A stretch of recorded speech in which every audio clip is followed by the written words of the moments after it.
Millionaire CEO pays her $1 million to be his wife, but instead, she saves his life. She signed a contract to marry a billionaire for money, but she never expected to fall for him or to risk her life saving his. When nurse Elena Alvarez agreed to a $1 million fake marriage, it was supposed to be simple: protect her family, play the role, and disappear after a year. But secrets, betrayal, and a deadly conspiracy inside Julian Wolfe's empire changed everything. From strangers to lovers, from survival to sacrifice, this is not your typical love story. Stay until the end. What started as a lie may just become the most unforgettable truth. Before we begin the story, leave a comment below, tell us where you're watching from, and subscribe to our channel so you don't miss our latest stories. Enjoy the story. $1 million. 1 year of your life. That's the offer, Miss Alvarez. Be my wife on paper.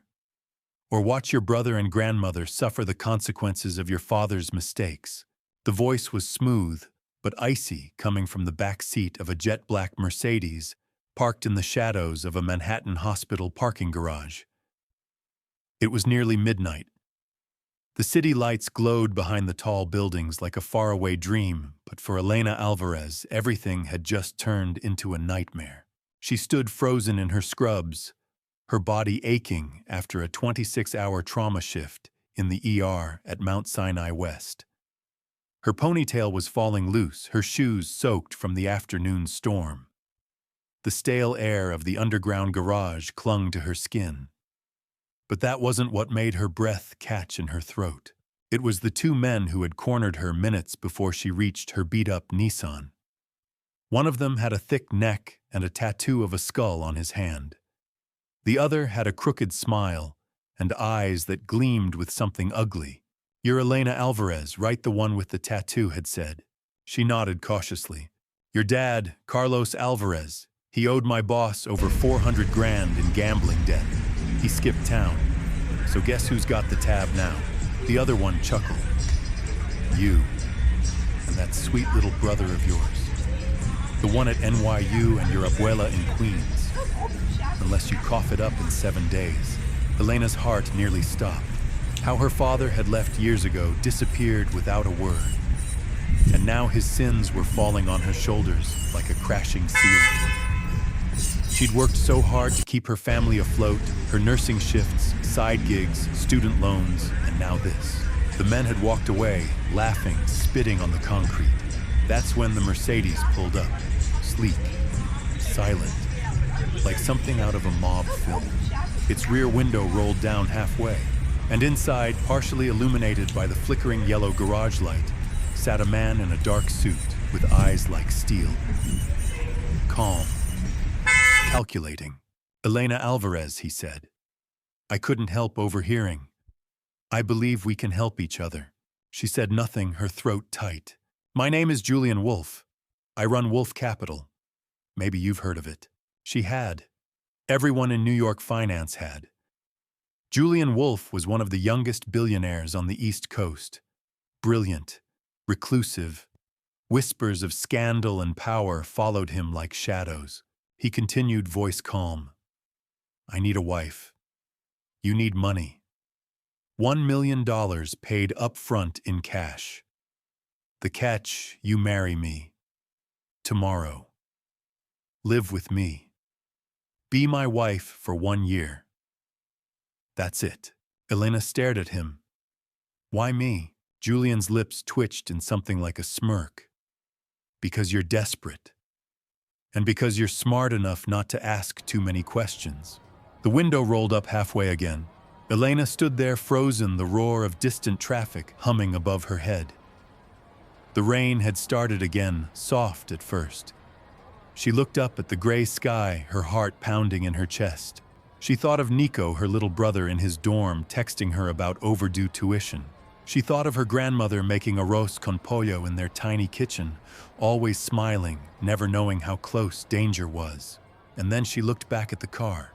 She had no choices left. The following morning, Manhattan wore its usual armor, crowded sidewalks, car horns, and people too busy to notice anything beyond their coffee cups and phone screens. But for Elena Alvarez, nothing felt normal. She stood outside a sleek law office near Bryant Park, wearing a fitted blazer borrowed from her friend Angela, and holding a manila folder full of nothing she recognized. The documents inside outlined terms, conditions, non-disclosure agreements, and one legally binding contract of marriage. Her hands trembled.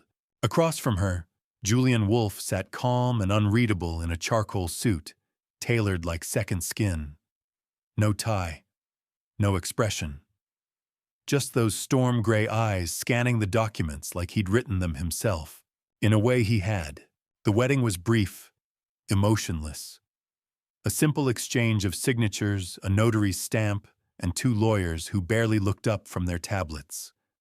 No rings, no vows, just ink and obligation. And just like that, Elena Alvarez, nurse sister caretaker, became Mrs. Elena Wolfe. The $1 million had already been wired to her account. She checked it twice. The numbers didn't feel real, but the steel bracelet on her wrist from the hospital still clung to her skin like a reminder of the life she just walked away from. After the meeting, Julian led her silently to a black Range Rover where a silent driver opened the door. No one spoke as they left Midtown, the city falling behind them as they crossed the East River and headed toward the shoreline. They passed mansions she'd only ever seen in movies. Then finally, they arrived. The Wolfe estate wasn't just a house, it was a fortress. Tucked away on a private cliffside outside Montauk, the property overlooked the Atlantic with glass walls that stretched 2 stories high. The ocean crashed against jagged rocks below, and the wind howled like a warning. A security team stood discreetly at key points, watching everything. "This is home now," Julian said, simply stepping out of the car. Elena followed him into the mansion. It was stunning, too, perfect. Marble floors, polished chrome, air that smelled like expensive leather and new money, but cold, silent, soulless. He led her to a separate wing of the house. "This is your suite," he said. "You'll have full access to the kitchen, the garden, and this floor. The rest of the house is off limits unless I say otherwise." She turned to him, trying to read him. "And what about you?" she asked quietly. "I'll be around," he said, his tone neutral. "When necessary." With that, he left her alone in a room filled with designer furniture and zero warmth. Elena sat on the edge of the massive bed, the silence pressing down on her. A strange emptiness settled in her chest. Not fear exactly, but something colder. Resignation. She had traded a year of her life for safety, for family, for a future. But as she stared out the window at the roaring sea, she couldn't help but wonder. What had she really just stepped into? The days that followed felt more like a dream Elena couldn't wake up from, if dreams came in shades of silver silence and suspicion. The Wolfe estate was breathtaking, yes, but beauty could be a trap. Elena's suite had everything: an ocean view, a walk-in closet full of designer clothes, chosen in her size, a library with hand-picked books. Yet none of it felt like hers. Every inch of the house was immaculate, monitored, curated. She felt like a guest in a life she didn't belong to. Julian, meanwhile, remained distant. He was polite, even generous, ensuring she had everything she needed. But their conversations were clipped. Professional. Always guarded. As if he was waiting for her to break some rule she hadn't been told yet. He'd disappear for hours, sometimes days, lost in meetings, late-night calls, or locked in his office with security stationed outside. Elena never asked where he went. She knew not to, but she watched. She listened. She noticed how certain employees avoided eye contact. How Julian's head of security, Mr. Langston, gray-haired, ex-military and stone-faced, always seemed to be everywhere, watching everything. She also noticed something else. Julian wasn't just cold.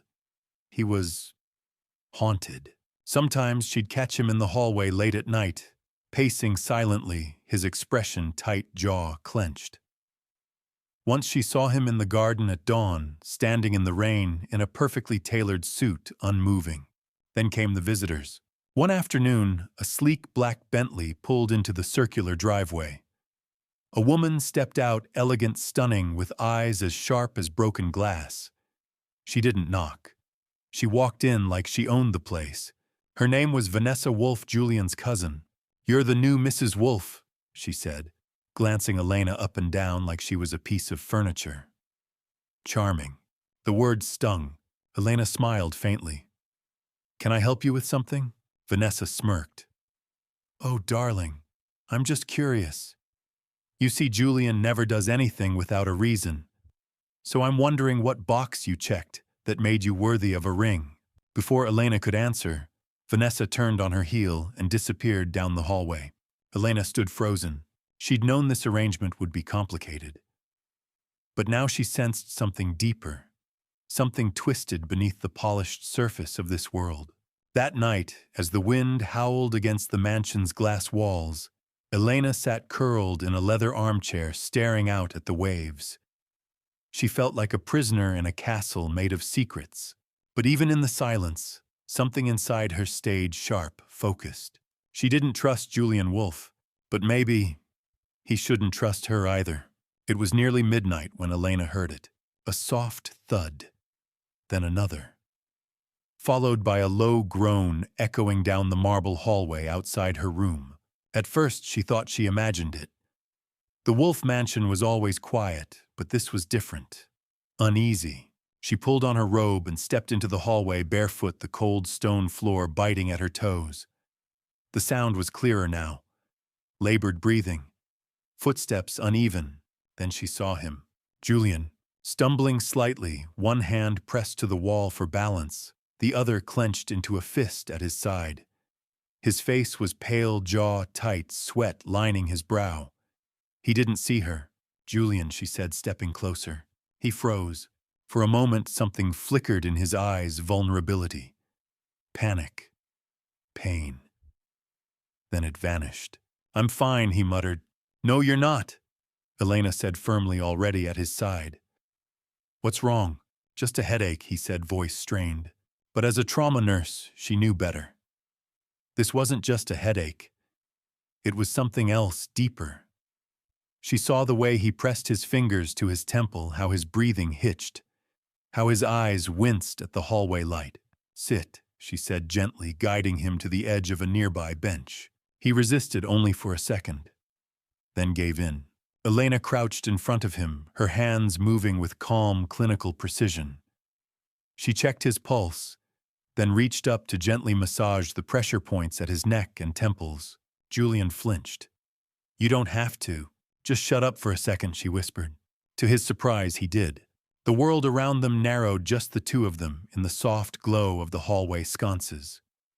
Her hands moved rhythmically, firm, skilled. He exhaled slowly, the tension in his jaw easing. "How do you know this?" he asked after a while, voice barely audible. "I work in emergency trauma," she replied, "and I live with migraines." He looked at her, then really looked. For the first time, the mask slipped. "You're not what I expected." "Neither are you," she said. "But here we are." Silence stretched again. But it wasn't the cold kind. "Thank you," he murmured finally. She stood nodding, unsure what to say next. But before she turned to leave, he stopped her. "Elena," she looked back. "Be careful," he said quietly. "In this house, nothing is ever what it seems." Their eyes locked, and in that moment, something changed. The billionaire with a fortress of secrets had let down one wall. Just one. But it was enough. After that night, something shifted. Julian kept his distance as usual, but the frost had cracked. Brief moments between them became different, more human. A glance that lingered too long. A thank you that sounded a little too sincere. But Elena didn't let herself get caught in the warmth. Not when the mansion's walls seemed to whisper. Something was off. She started noticing little things. The security cameras, for one, there were too many. Some were visible. Others were tucked into corners she only spotted because she'd worked in high-risk hospitals. Their angles weren't just for protection. They were for monitoring. Then there were the staff changes. People who had greeted her with stiff smiles in her first few days were suddenly gone. New faces replaced them, quieter, colder, less polite. She'd catch them speaking in hushed tones, stopping when she entered a room. And then there was the office. Julian's private wing was strictly off limits. But one morning as she passed the study on her way to the garden, she saw it. His door, usually closed, was ajar. Inside, files were strewn across his desk. A black folder lay open, a paper with her name typed across the top in bold. Elena Alvarez, profile summary. Her heart slammed against her ribs. She didn't have time to look closer. Julian's voice echoed from down the hall. She slipped away, breath-shallow questions spinning in her head. That night she couldn't sleep. Why would he keep a file on her? She thought of Vanessa Wolfe. The way she'd looked at her like she was disposable, temporary. Like everyone knew something Elena didn't. She needed answers. She began searching quietly, casually. She chatted more with the kitchen staff, asked questions she made sound innocent. That's when she heard the name Hadley Wolfe, Julian's father, dead, mysteriously. Some said it was illness. Others weren't so sure. A man that powerful doesn't just vanish without leaving behind enemies. And apparently, he'd left behind more than that. He'd left behind a trust. A legal clause that, as one staff member whispered, only activated if Julian was married. Elena's blood ran cold. The marriage wasn't just a smokescreen. It was protection. It was power. And she was the key. Suddenly it all made sense. The rush, the contract, the money, the surveillance.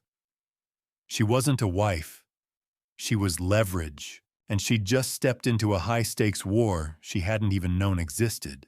But as she stood by the window that night, watching lightning flicker across the ocean, Elena made herself a promise. If she was going to be a pawn in Julian Wolfe's game, she was going to learn how to play. The first real storm of the season hit the Hamptons on a Thursday night. Wind slammed against the Wolfe mansion like a warning. Rain lashed the glass walls in angry sheets. The power flickered once, twice before the backup generators hummed to life with mechanical precision. Elena stood in her suite, arms crossed, watching the trees bend under the force of the wind. But the real storm wasn't outside. It was inside her. Ever since she discovered that folder, her thoughts hadn't stopped spinning. Julian Wolfe wasn't just hiding secrets. He was hiding her. And if that marriage clause in his father's trust was real, she wasn't just a fake wife. She was a legal weapon, a shield, a checkmate move in a family war she barely understood. She needed the truth. That night, she didn't wait for permission. She left her room. The halls were darker than usual, security lights only. The air was tense, too quiet. The storm howled outside, but inside, something else stirred. She moved toward Julian's private wing. His office door was locked. Expected. But just as she turned away, a soft voice called behind her. Elena. She spun around. It was Julian. He looked exhausted. Shirt untucked. Sleeves rolled up. A storm in his eyes that matched the one rattling the windows. "What are you doing here?" he asked. "I could ask you the same," she said, steady. "You keep so many doors locked. Maybe it's time you open one." His jaw tensed. "It's not safe for you to be involved." "Involved," she snapped. "I'm already involved, Julian. You made me your wife. You moved me into this house. You gave me $1 million to play a part in a game I don't even understand." Julian looked away, silent. "You used me," she said, quieter now. "Tell me why." He was still for a long time. Then finally he spoke. "My father didn't just die. He was poisoned." The words hit her like ice. The trust he left behind, Julian continued, was designed to keep Wolfe Capital from being ripped apart after his death. "I needed to be married, legally married, to trigger protections that keep my shares out of the hands of certain family members," Vanessa Elena whispered. He nodded once. "She's been planning this takeover for years, and she's not above violence. Elena stepped back, her voice low. You brought me into this knowing I could be in danger. I chose you, he said, because you had no ties to this world. Because I thought you could disappear when it was over. But I'm still here. I didn't expect you to care, Julian said, and for the first time his voice cracked. I didn't expect to care. The wind howled again, rattling the glass like it might shatter. They stood there, two people bound by a lie, finally facing the truth. Outside, the storm was at its peak, but inside the walls were beginning to come down. The storm didn't let up. If anything, it intensified, sheets of rain crashing against the house like waves, thunder booming above the cliffs. The mansion, usually so composed, groaned and creaked like it was alive and afraid. Julian had gone quiet after his confession, pacing the floor of his study, while Elena stood by the doorway, still processing what she'd heard. His father was murdered. His cousin Vanessa wanted control of Wolfe Capital. And Elena, she was the insurance policy. Why didn't you tell me any of this? She finally asked. Because the less you knew, Julian said, the safer you were. Clearly that's not working. Julian stopped mid-step. You're right, he said quietly. And I don't want to lie to you anymore. Just then, the lights flickered again. Only this time, they didn't come back on. The generators failed. Julian and Elena exchanged a look. The silence that followed was too sharp, too unnatural. A loud bang echoed from the lower level. Julian moved instantly. Stay here, he ordered. No, Elena said, stepping forward. You're not doing this alone. Julian hesitated, then nodded once. He handed her a flashlight from his desk drawer and pulled a small pistol from a hidden panel behind a bookshelf. They moved quietly through the darkened halls, the storm outside now a deafening backdrop. Every creak in the floor, every gust of wind, every breath they listened for what didn't belong. Then they heard it, muffled voices, coming from the kitchen. Elena leaned closer, just enough to make out a single word, gas line. Her blood went cold. It was happening. Vanessa or someone working for her was making their move. And this time it wasn't just business. It was murder. Julian motioned for her to back up. But before they could retreat, a crash erupted behind them, a door forced open. Footsteps fast and heavy, they ran, through the hallway, down the servants' staircase, toward the wine cellar. Elena remembered an old storm shelter mentioned in the blueprints she had glanced at during one of her long, lonely afternoons. If they could reach it, they might buy time. But just as they turned the corner, a shadow emerged from the dark, one of the new security hires. The man raised a gun. Julian Wolfe, he sneered. Your cousin sends her regards. Without hesitation, Elena acted. She shoved Julian aside, grabbing a heavy lamp from a side table and hurling it with everything she had. It hit the man's shoulder, knocking his aim off. The gun went off, bang, but the bullet sank into the wall. Julian tackled the attacker, and the gun skidded across the tile floor. Elena lunged for it. She grabbed it and pointed it at the man's head. Don't move. Julian stood, chest heaving, blood on his sleeve from a gash along his arm. Elena's hands were shaking, but her voice stayed firm. Let's go. Now. They made it to the storm shelter, a concrete bunker sealed with a steel door. Inside, Julian slumped against the wall, his face pale from blood loss. Elena ripped fabric from her shirt, tying a makeshift tourniquet around his arm, just like she'd done 100 times in the ER. Julian met her eyes, voice weak. You didn't have to do that back there. Yes, I did, she said softly. I'm not just your wife on paper anymore, Julian. I'm in this now. All the way. And in that flickering emergency light, soaked in rain, stained with blood, and breathing the thick air of fear and adrenaline, Julian Wolfe realized something terrifyingly simple. He didn't want to survive this without her. By dawn, the storm had passed. But the damage both to the house and to everything Elena thought she knew was impossible to ignore. Julian's estate was surrounded by flashing lights, police cars, fire trucks, private security vehicles. The Wolfe mansion, though still standing, bore the marks of a battlefield. Shattered windows, a burned kitchen, walls cracked from the gas line explosion that almost was. Elena sat on the back steps of the bunker, a blanket wrapped around her shoulders. She was covered in bruises, soot, and a weariness that ran bone deep. But she was alive, and so was Julian. Inside the bunker, he lay on a stretcher, IV in his arm as paramedics worked. His wound had been deep but not fatal thanks to her. Again. Mr. Langston approached, his expression more shaken than usual. "We caught 3 of them," he said. "Vanessa's hired men. 2 more escaped, but they won't get far. The evidence you found, the documents in the office, it's enough to bury her." Elena looked up. "So it's over." Langston nodded. "It's over. But it didn't feel over. Not for her. Because now there was nothing left, pretending this was just a contract. Nothing left between her and Julian but the raw truth and everything that had passed between them.